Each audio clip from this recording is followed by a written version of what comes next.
안녕하세요. 여러분의 지적 호기심을 채워드릴 심층 탐구 시간입니다. 오늘은 아주 흥미로운 주제, 바로 한국의 전통 신앙 무속, 그리고 그 중심에 있는 무당의 세계로 한번 깊이 들어가 보려고 합니다. 저희가 오늘 파헤쳐 볼 자료는 한국 무속과 무당 연구인데요. 여기 담긴 이야기들을 좀 자세히 풀어보죠.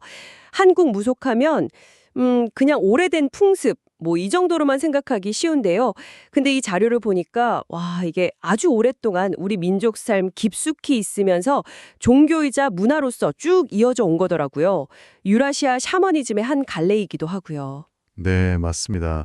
그 불교나 유교 같은 외래 종교가 들어오기 훨씬 이전부터 있었던 거죠. 우리 민족 정신 세계의 어떤 바탕, 기층 신앙이라고 할 수 있어요. 이게 수천 년 동안 다른 사상들하고 만나고 막 섞이면서도 참 끈질기게 이어져 왔다는 게 정말 대단한 것 같아요. 그러니까 단순한 옛날 것이 아니라 계속 변화하고 적응하면서 살아남은 신앙이다. 이런 말씀이시군요. 자, 그럼 이제 그 신과 인간의 경계를 넘나드는 존재, 무당의 세계로 본격적으로 한번 들어가 볼까요? 자료에 보면 무당은 그냥 점치는 사람, 뭐 이런 게 아니라 신이랑 평범한 인간 사이를 이어주는 아주 특별한 중재자라고 되어 있어요. 그 강렬한 취미나 뭐 신비로운 예언, 이런 이미지 뒤에 더 깊은 역할이 있는 거더라고요. 네, 정확해요. 보이지 않는 영적 세계와 소통하는 능력, 이걸 지녔다고 믿어지는 존재죠. 특히 중요한 게 노래와 춤, 그러니까 가무인데요. 이걸 통해서 거의 무아지경 상태에서 신과 직접 만나는 거예요. 그리고 굿이라는 아주 종합적인 의뢰가 있잖아요. 그걸 통해서 인간의 간절한 소망을 신에게 전하고요. 또 반대로 신의 뜻이나 계시, 이걸 공수라고 하는데 그걸 인간에게 전달하는 역할을 하는 거죠. 아, 공수요.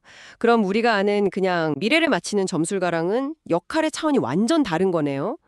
역사적으로 보면 공동체에 가뭄이 들면 비를 빌고 기우제죠. 네, 기우제. 또 원인 모를 병이 들면 그 원인을 찾아 물리치고 이게 구병제. 그렇죠. 구병제라고도 하고요. 그리고 미래를 내다보는 예언자 역할까지. 말 그대로 공동체의 문제를 해결하는 약간 영적인 전문가였던 셈이네요. 맞습니다. 고대에는 왕이 곧 최고 제사장 역할을 했잖아요. 재정일치사회. 네네. 그래서 그때는 무당의 지위가 상당히 높았어요. 그런데 이제 삼국시대 이후로 불교나 유교가 국가 통치 이념이 되면서 위상이 조금씩 달라지기 시작하죠. 특히 조선시대에 오면 성약 질서, 이게 강해지면서 음사, 그러니까 좀 부적절하고 문란한 제사다 규정을 해버려요. 그래서 공식적으로는 억압을 받았죠. 와, 음사요? 근데 여기서 진짜 재밌는 게 있어요. 자료에 보면 그렇게 공식적으로는 탄압을 했는데도 왕실 안에서는 여전히 무당 불러서 복을 빌고 어떨 때는 심지어 국가 의료기관이었던 활인원 있잖아요. 네, 활인원. 거기에 무당이 소속돼서 전염병 치료 활동을 했다는 기록이 있다는 거예요. 민간에서는 뭐 말할 것도 없었을 테고요. 그러니까 겉으로는 누르면서도 실제로는 그 필요성을 완전히 없앨 수는 없었던 거네요. 바로 그 점입니다. 그게 무속의 정말 끈질긴 생명력을 보여주는 거죠. 공식적인 이데올로기하고 민중들의 실제 삶 사이의 어떤 간극, 그걸 보여주는 사례예요. 억압 속에서도 삶의 어떤 절박한 문제들, 이걸 해결하는 통로 역할을 계속했던 겁니다. 근데요, 이 무당이 되는 길이 하나가 아니라고요.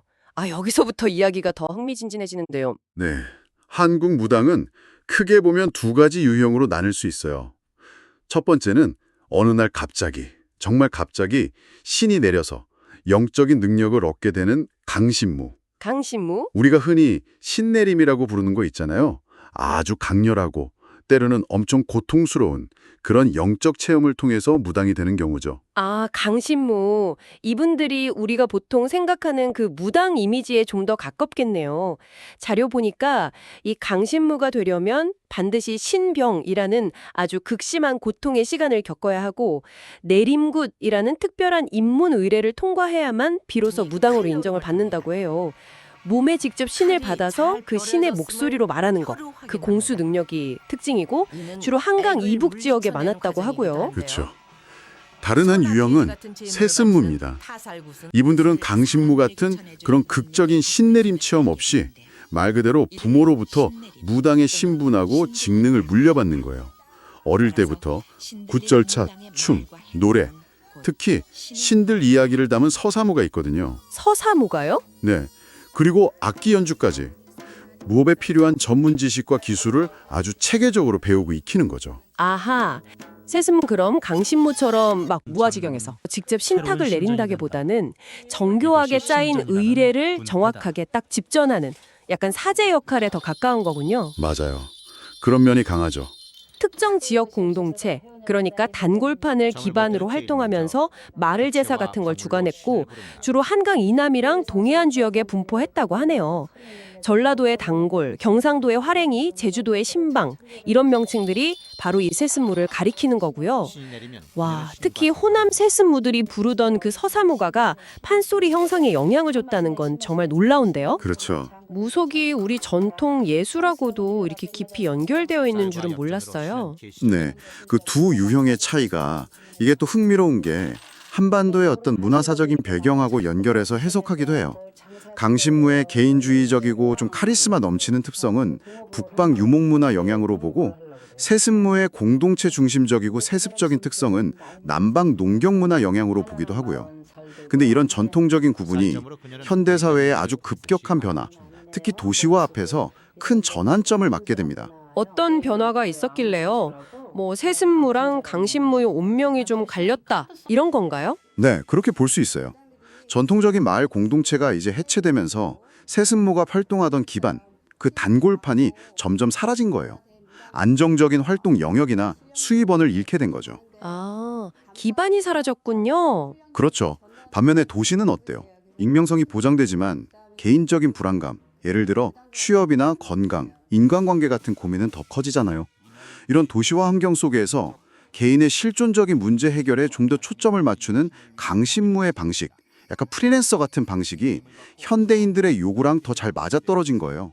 결과적으로 보면 오늘날 한국 무속 현장에서는 강신무가 주류를 이루게 된 거죠. 아, 사회 구조의 변화가 종교 형태의 변화까지 가져온 거군요. 정말 흥미롭네요. 근데 아까 강신무가 되려면 신병이라는 혹독한 시련을 겪어야 한다고 하셨는데 듣기만 해도 너무 고통스러울 것 같아요. 구체적으로 어떤 경험인가요? 네, 그게 무병이라고도 부르는데요. 그 증상이 정말 다양하고 또 극심해요. 원인을 알 수 없는 신체적 고통, 예를 들면 막 온몸이 쑤시거나 식욕이 완전히 없어지거나 소화가 전혀 안 되거나 병원에 가도 뭐 아무런 진단이 안 나오는 경우가 대부분이고요. 병원에서도 원인을 모른다고요? 그래서 환각이나 환청을 경험하기도 하고 갑자기 집을 뛰쳐나가서 산이나 들을 막 정처 없이 헤매는 그런 기이한 행동을 보이기도 하고요. 말 그대로 일상생활이 완전히 불가능해지는 그런 극심한 고통이죠. 와, 상상만 해도 정말 끔찍한데요. 그런데 무속 세계에서는 이 고통스러운 경험을 단순한 질병이 아니고 신의 부름으로 해석한다고요? 이게 참 독특한 지점 같아요. 그렇습니다. 무당에 될 운명을 타고난 사람에게 신이 내가 너를 선택했다 하고 자신의 존재를 알리는 아주 강력한 신호로 받아들이는 거죠. 그래서 신병의 유일한 치유법은 병원 치료가 아니라 내림굿이라는 의례를 통해서 신의 부름을 받아들이는 것, 그리고 자신에게 내린 신, 즉 몸주신을 정식으로 모시는 것이라고 믿어요. 실제로 무업에 종사하게 되면 그 신병 증상이 확 완화되거나 사라지고 반대로 무업을 그만두면 증상이 다시 재발하는 경우가 많다고 해요. 무업을 해야만 낫는 병이라니. 와, 흥미로우면서도 한편으로는 좀 무섭기도 하네요. 이게 그러니까 신병이 단순한 질병이 아니라 평범한 인간이 어떤 신적인 능력을 가진 존재로 다시 태어나는 일종의 통과 의례적인 실현이라는 걸 보여주는 현상으로 해석이 돼요.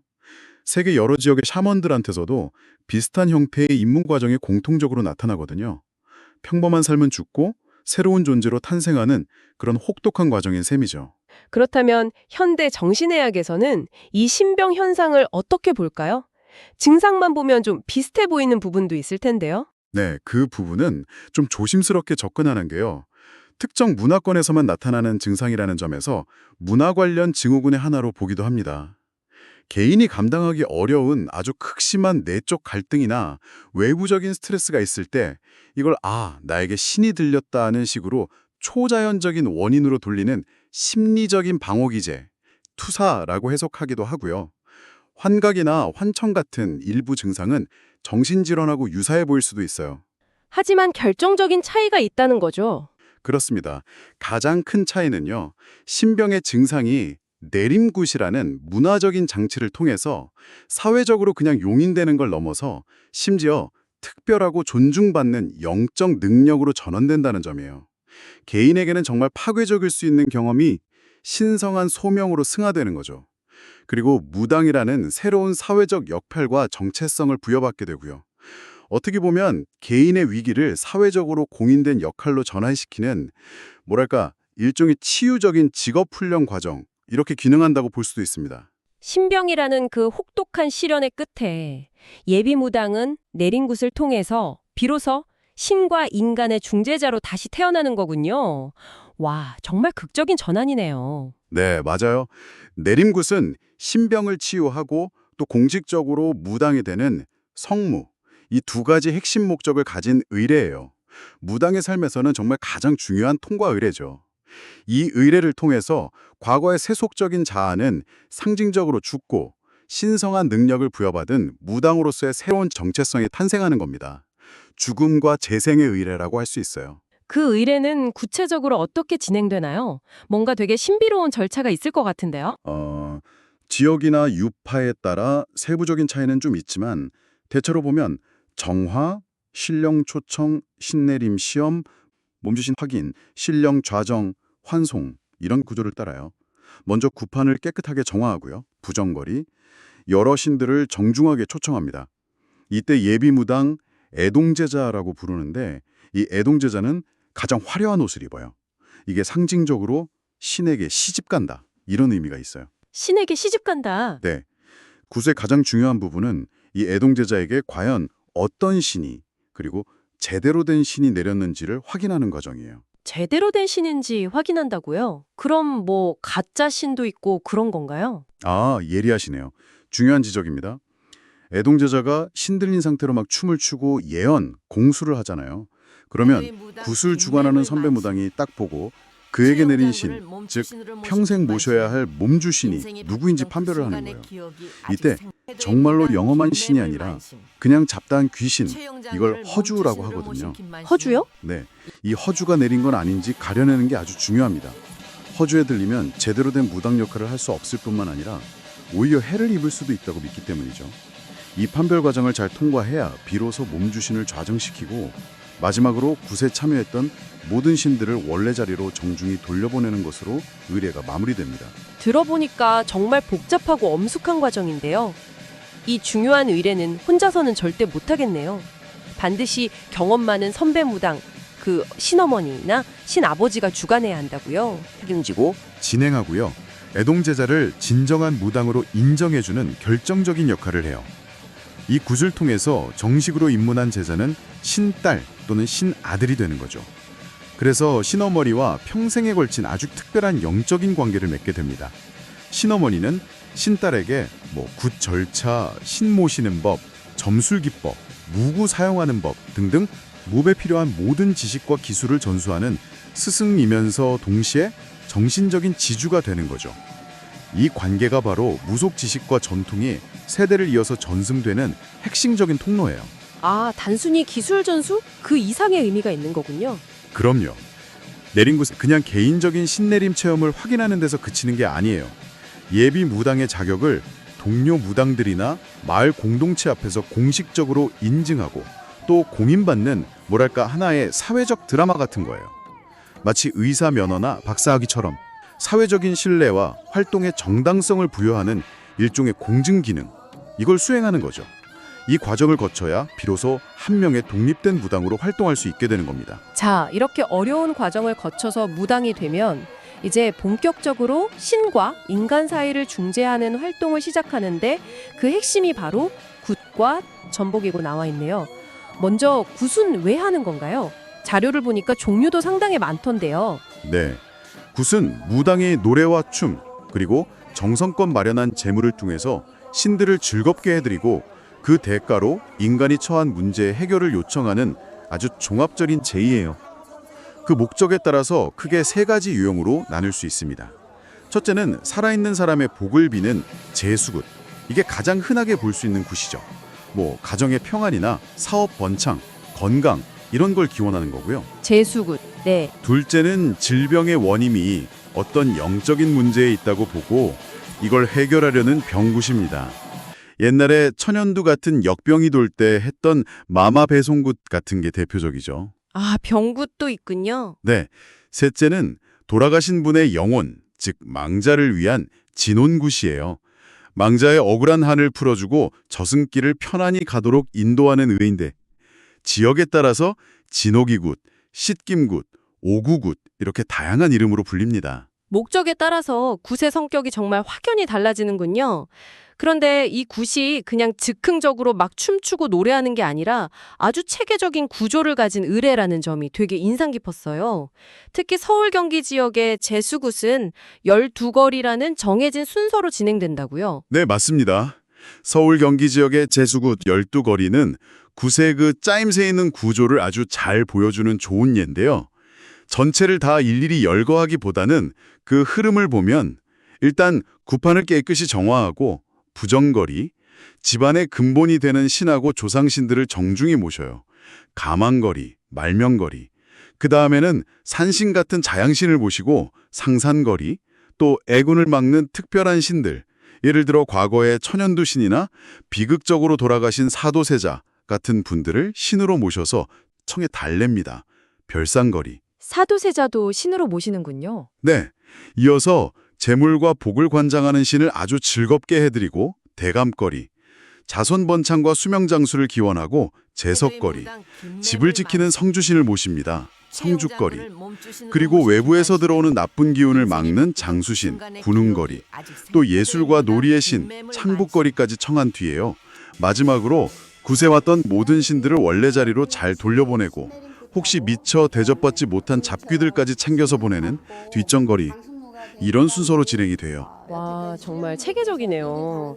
단순히 신에게 비는 걸 넘어서 뭐랄까 인간사를 둘러싼 거의 모든 영역의 신들을 순서대로 다 만나고 대접하는 거대한 드라마 같아요. 정확히 보셨어요.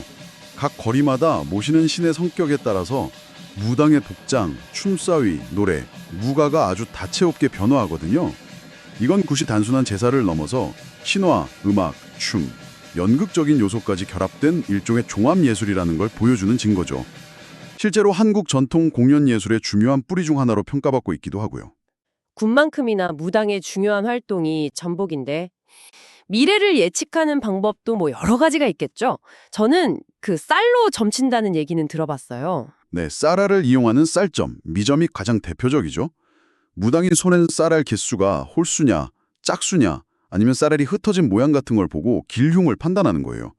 이거 말고도 옛날 돈, 엽전 던져서 나오는 면을 보거나 엽전점, 숫자가 적힌 대나무 조각을 뽑거나 산통점, 아니면 여러 색깔 깃발 중에 하나를 뽑게 하는 오색기점 등등 아주 다양한 도구를 사용해요. 핵심은 뭐냐면 인간의 의지가 개입할 수 없는 우연적인 현상, 그걸 통해서 보이지 않는 신의 뜻이 드러난다고 믿는 거죠. 아, 도구 자체가 중요하다기보다는 그 도구를 통해서 신하고 소통한다고 보는 거군요. 그렇습니다. 그 신칼이나 방울, 부채 같은 무구들도 그냥 점치는 도구가 아니라 신과 소통하고 영감을 얻는 매개체로서 아주 중요한 역할을 하는 거고요. 이렇게 내려진 신의 메시지, 즉 공수는 사람들이 겪는 그 불확실한 미래에 대한 불안감을 좀 덜어주고 중요한 결정을 내릴 때 참고할 수 있는 지침을 제공하는 역할을 해왔던 거죠. 자, 그럼 무당이 소통하는 그 신들은 과연 어떤 존재들일까요? 자료를 보니까 무속에는 정말 헤아릴 수 없이 많은 신들이 존재한다고요. 네, 맞아요. 유일신 신앙하고는 완전 다르죠. 수많은 신의 존재를 인증하는 다신론 체계예요. 그 종류도 정말 다채롭습니다. 하늘의 해, 달, 별, 특히 칠성신, 땅의 산신, 바다의 용왕신, 마을 입구 지키는 선왕신처럼 자연물이나 자연현상을 신격화한 자연신들이 있고요. 또 역사 속에서 큰 업적을 남겼거나 좀 비범한 삶을 살았던 인물들, 예를 들면 최영 장군, 임경업 장군, 중국의 관우, 아까 말한 비운의 사도세자 같은 분들이 사후에 신으로 모셔진 인간신들도 있습니다. 당연히 돌아가신 조상들의 영혼, 조상신도 아주 중요한 위치를 차지하고요. 심지어는 불교의 제석천이나 도교의 관성제군처럼 다른 종교에서 유래한 신들까지도 적극적으로 받아들여서 모시는 경우도 많아요. 와, 진짜 신들의 백화점이라고 할 만하네요. 이렇게 많은 신들 사이에 혹시 어떤 질서나 위계 같은 게 있나요? 명확하게 뭐 성문화된 교리 같은 건 없지만 사람들은 막연하게나마 하늘의 신부터 땅의 신, 인간 신, 조상 신 이렇게 이어지는 서열과 위계가 있다고 생각은 해요. 근데 여기서 정말 중요한 점은요. 그 신의 출신이나 계보, 서열 자체가 아니라 인간의 소원을 얼마나 잘 들어주는가 하는 효혐, 즉 실질적인 능력이에요. 아, 신의 스펙보다는 실력이 중요하다. 이 말씀이시군요. 바로 그렇습니다. 그래서 시대가 변하거나 사람들의 필요에 따라서 새로운 신들을 계속해서 받아들이기도 하고 또 어떤 신의 인기가 좀 시들해지면 모시는 비중이 줄어들기도 하고 아주 유연하고 실용적인 태도를 보여요. 신들의 세계가 딱 고정된 게 아니라 끊임없이 변화하고 재편되는 거죠. 그렇다면 인간의 운명은 전적으로 이 신들에게 달려있는 걸까요? 무속에서는 이걸 어떻게 보나요? 신들이 인간의 길흉화복에 큰 영향을 미친다고 보면서도 동시에 인간의 능동적인 역할을 매우 강조한다는 점이 참 흥미로워요.